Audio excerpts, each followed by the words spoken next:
ஆனந்தாவின் அன்றாட அருளுரை காணொளி வழியாக மீண்டும் உங்களை சந்திப்பதிலே மிகவும் மகிழ்ச்சி அடைகிறேன்.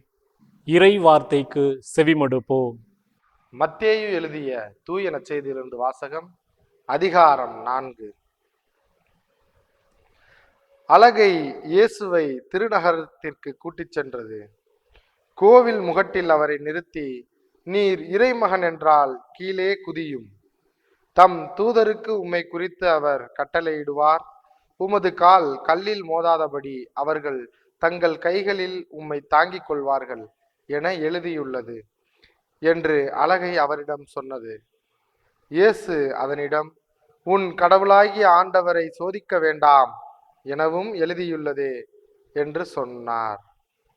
ஆண்டவரின் அருள்வாக்கு. கிறிஸ்துவே உமக்கு புகழ்.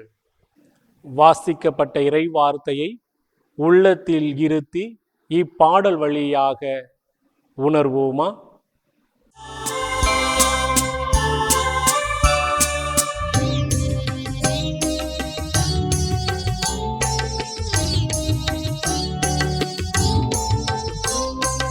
செங்குடி ஊரின் நாயகரே,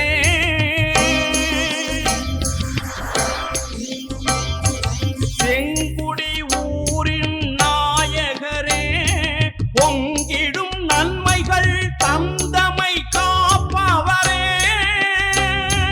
சோதனை யாவையும் வெல்லும் வேள்வி, சோதனை யாவையும் வெல்லும் வேள்வி, செங்குடி காவலர் மிக்கேலே வாழி, அதி தூதரே வாழி.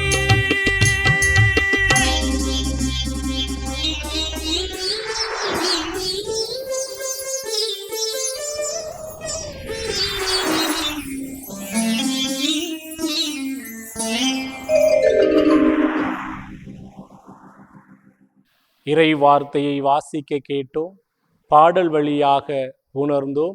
அந்த இறை வார்த்தையின் அடிப்படையில் நாம் இப்பொழுது சிந்திப்போமா? ஆண்டவர் இயேசுவில் பிரியமான சகோதர சகோதரிகளே, புனித மிக்கேல் சம்மனசானவருக்கு திருவிழா எடுக்கின்ற இந்த நாட்களில் இன்று நாம் 5வது நவநாளில் அடியெடுத்து வைத்துள்ளோம். இந்த 5வது நாளில் நாம் சிந்திக்கின்ற மைய சிந்தனையானது சாத்தானை மிதித்து சோதனைகளை முறியடிப்பவர் நம் புனிதர் என்பதை பற்றி நாம் சிந்திக்க இருக்கின்றோம். சாத்தான் என்றாலே சோதிக்கக்கூடியது, சோதனையை உருவாக்கக்கூடிய, சோதனைக்கு அடித்தளமாக இருப்பது சாத்தானுடைய தூண்டுதல்தான். இதற்கு 3 எடுத்துக்காட்டுகளை உங்களோடு பகிர்ந்து கொள்ள விரும்புகின்றேன். முதல் செய்தியாக தொடக்க நூல் அதிகாரம் 3 இறைவசனம் 1 பார்க்கின்றோம். ஆதாம் ஏவாளுக்கு மிகப்பெரிய சோதனையை ஏற்படுத்துவதாக இந்த சாத்தான் இருப்பதை நாம் அனைவரும் அறிவோம். கடவுள் படைத்த காட்டு விலங்குகளிலே மிக சூழ்ச்சியானதாக பாம்பு இருக்கிறது. இந்த பாம்பு சாத்தானின் அழகையின் அடையாளமாக இருப்பதை நாம் அறிவோம். இந்த ஆதாமுக்கும் ஏவாளுக்கும் மிகப்பெரிய சோதனையை உருவாக்குகிறது. சாத்தான் எப்படியெல்லாம் சோதனையை உருவாக்கும்? முதலில் அவர்களிடம் வசீகரமான வார்த்தைகளை அவர்களிடம் அது வெளிப்படுத்தும். பிறகு அவர்களுடைய பார்வையை கவரச் செய்யும். அவர்களை மயக்குகின்ற விதவிதமான காரியங்களை அவர்களுக்கு முன்பாக வைக்கும். எது தவறோ அது சரி என்று மனிதர்கள் மத்தியிலே நல்ல ஒரு எடுத்துக்காட்டுகளை அது கொண்டு வந்து கவர்ச்சியாக பல காரியங்களை அது செய்ய தூண்டும். இறுதியில் மனிதனை பாவத்திலே விழச் செய்து மனிதனை கடவுளிடமிருந்து பிரிப்பதுதான் இந்த சாத்தானுடைய வேலையே. இப்படிதான் இந்த ஆதாமையும் ஏவாளையும் அது பிரிக்கிறது, சோதிக்க வைக்கிறது.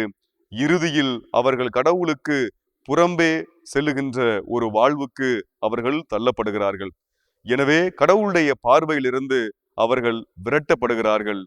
மண்ணில் உழைத்து மண்ணோடு மண்ணாக அவருடைய வாழ்க்கை தொடர்வதற்கு காரணம் இந்த சாத்தான் செய்த மிகப்பெரிய தந்திரமும் சூழ்ச்சியான செயல்பாடுகளும் தான். இரண்டாவது எடுத்துக்காட்டாக யோபுவுடைய வாழ்க்கையை நாம் பார்க்கின்றோம்.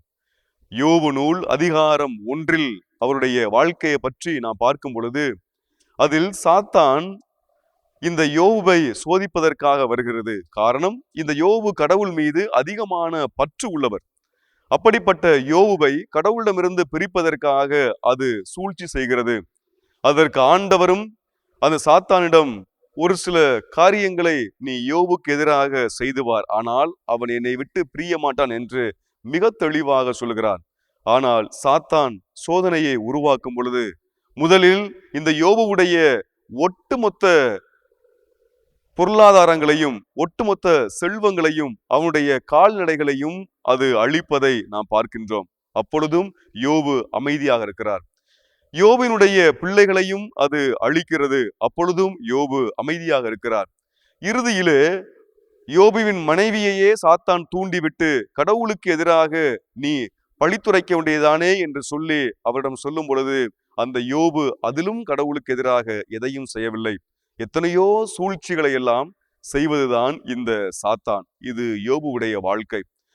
இறுதியாக நாம் இயேசுடைய வாழ்க்கையில பார்க்கின்றோம். மத்தேயு நற்செய்தி அதிகாரம் 4 பார்க்கின்றோம். இயேசு சோதிக்கப்படுகின்ற அந்த நிகழ்ச்சி. பாலைவனத்தில் சாத்தானால் இயேசு சோதிக்கப்படுகிறார். உணவு சோதனை, அதிகார சோதனை, இறை சோதனை என்று 3 பகுதியாக பிரிக்கின்றோம். இந்த 3ஐயுமே உருவாக்குவது இந்த சாத்தான் தான். இப்படிப்பட்ட சாத்தானை தான் கடவுள் வானதூதரை மிக்கேல் சம்மனசானவரை படை தளபதியாக அவர் உருவாக்கி இந்த சாத்தானை வெல்வதற்கான ஒரு வல்லமையை அவரிடம் கொடுக்கிறார்.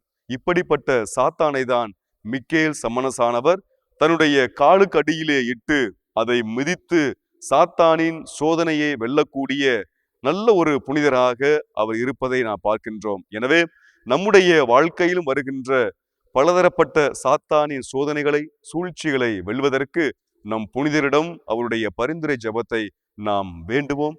கட்டாயமாக நமது சோதனையிலிருந்து வெளிவருவதற்கு நம்முடைய புனிதர் நமக்கு உதவியாக இருப்பார்.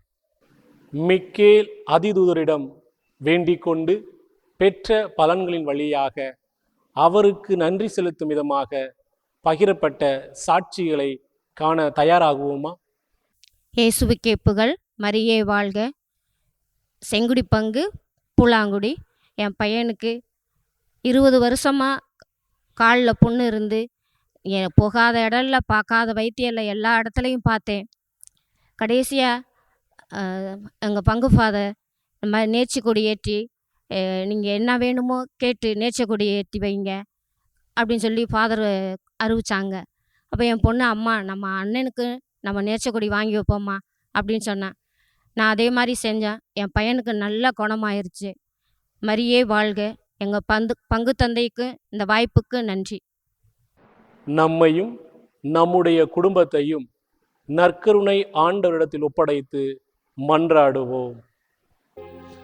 தாய் போல தேற்றிடும் இயேசுவே, நல்ல தந்தை போல் சுமக்கும் இயேசுவே, தாய் போல் தேற்றிடும் இயேசுவே, நல்ல தந்தை போல் சுமக்கும் இயேசுவே, என்னோடு இருந்திடும் இயேசுவே, எல்லாருயினில் இருந்திடும் இயேசுவே, நண்பனாய் உதவிடும் இயேசுவே, நல்ல தோழனாய் துணை வரும் இயேசுவே, நண்பனாய் உதவிடும் இயேசுவே, நல்ல தோழனாய் துணை வரும்